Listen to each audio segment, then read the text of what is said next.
Hello guys. Today we are understand about the Indian AS 12 income taxes. उसमें अपन समझेंगे deferred tax asset किसको बोलते हैं। एग्जांपल के थ्रू समझेंगे।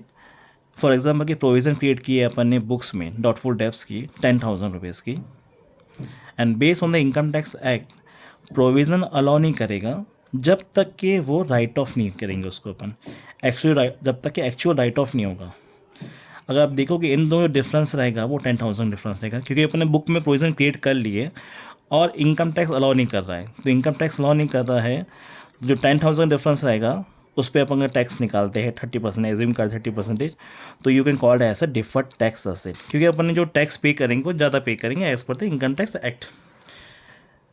अभी अगर देखेंगे, अगर ऐसे समझ सकते हो, सेकेंड पॉइंट ये भी है, अगर अमाउंट ऑफ लाइबिलिटी, जो लाइबिलिटी रहेगी ग्रेटर रहेगी टैक्स बेस्ड लाइबिलिटीज़, जैसे कि आप देखोगे ये जो लाइबिलिटी अपन ने क्रिएट किया है प्रोविज़न की वो ज़्यादा है जो अपन ने कैलकुलेट किया था टैक्स बेस के हिसाब से, तो भी अपन उसको डिफर्ड टैक्स बोल सकते हो ईजी वे में।